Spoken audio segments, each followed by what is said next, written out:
me go around our guests one more time to ask them what is that big thing they would like to see happen in the next 48 hours, which will be seen as a breakthrough. Kanwal, Sibal, African Union likely to become part of G20, becoming G21, is being seen as a huge positive.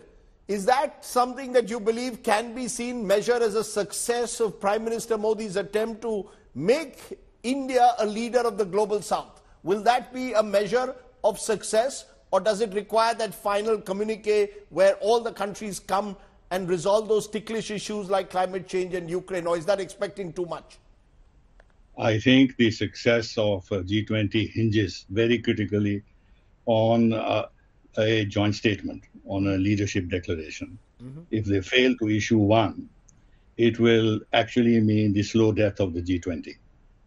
Because if they cannot find a consensus amongst themselves in a restricted group on all the vital issues of the day and commit themselves to resolving the problems that the international community is facing, and they think that one or two specific issues are enough to break the possibility of issuing the joint statement, and I think that will compromise the future of the G20.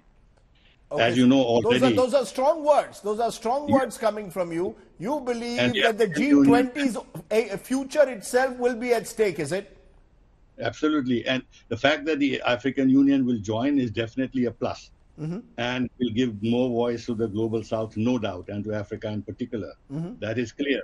But this is not going to be the defining success of the G20. It's simply an addition, an additional positive element added to it. But if there is no leadership declaration, then how does the addition of Africa help in smoothing over problems within the G20 and facilitate the issuance of a joint statement? I take your point. Mr. Russo, is part of the problem that the G20 has become too big.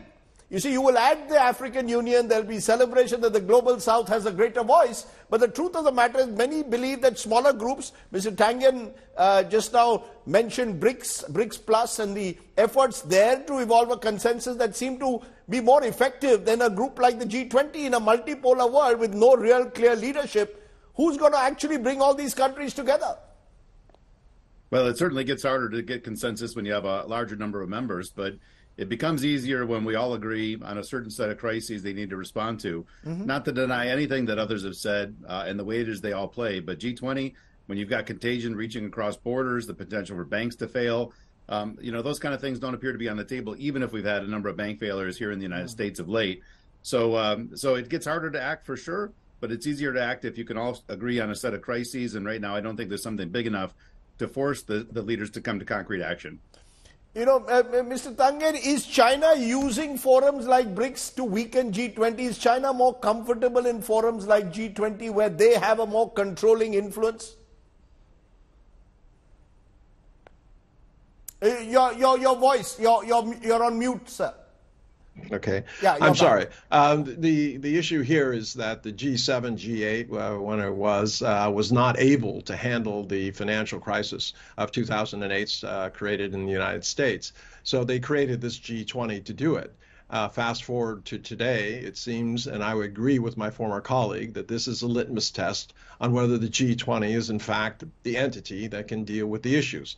Since that financial crisis, you've started to see a sharp division between the global south, Central Asia, and the developed nations. How that pans out, we don't know, but if you start thinking about it, you start looking at what 160 countries, which would represent the global south and Central Asia, who have the largest markets, populations, GDP, production, manufacturing. This would be something very interesting, because instead of begging for money to be sent to them from the developed powers, they could, in essence, start putting the cost of global remediation in terms of the environment and also development into the prices of their strategic minerals, especially if they did something like OPEC. Now, obviously, the developed nations would not be happy. So if you asked originally what I would like to see here, I would like to see a strong statement led by India that is, in essence, taking the voice of the global south forward, expressing the need for the WTO to be resurrected and have more have appellate judges appointed so it can actually work, and also climate financing. That has to be addressed, as well as the private debt that is being held by the West, which no one seems to acknowledge. And where does that leave Ukraine, if I may once again return to what remains the big ticklish issue? Is that to be simply kept aside and say, look, we've got these major issues where we can achieve convergence, whether it's climate financing, whether it's creating a sort of debt relief structure, focus on that. We'll talk about Ukraine on another day. Do you believe that's possible? No, I don't think so. I think Russia is pretty hardened in that area. It doesn't matter what China says or does. China is trying to make sure that there's a table that all these parties can eventually go to, much the way they have in the Middle East, trying to bring parties who are on opposite sides like Iran and Saudi Arabia. The issue here is all of these issues have to be settled diplomatically. This pipe dream that you can just settle them militarily is leading to needless deaths and no gain for anybody except perhaps a few in the U.S. So, Jayan Krishna, in conclusion, a lot of excitement in India because this is the biggest event we've had diplomatically in years. India's leadership at one level, and Prime Minister Modi in particular, has made a genuine effort to scale it up, 200 events over 60 cities. So India trying to consciously project itself as a leader of the global south. Do you believe that's worked, or will the next 48 hours decide the success of what we've achieved over the last 12 months? See, I have a feeling, Rajdeep, there'll be some joint statement, declaration, whether it's a toned-down version of a few things, especially the Russia-Ukraine war and things like that.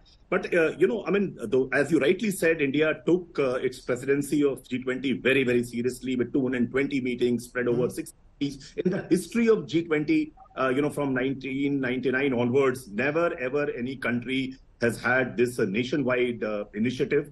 So I think India's position in the world stage has definitely gone up.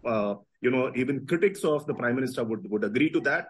And Mr. Modi's, the Prime Minister's domestic clout has also improved in the process, the way, this entire initiative has been projected and the entire razzmatazz, not just in Delhi, but all across the country, I think. And India has emerged as a worthwhile voice of the global south. It is trying to reinforce its position, and rightly so, because who else will do? China will do. China, to my mind, actually doesn't even represent a global south, to that extent, because, if you look at many of their economic indicators, including the per capita income, they're far higher, kind of a thing.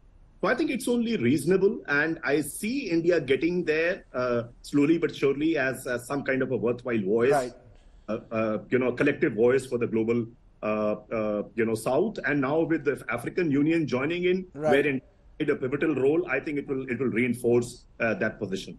Okay, that's a positive note on which to end what's been a fascinating discussion. Always good to have four articulate voices expressing their views so clearly.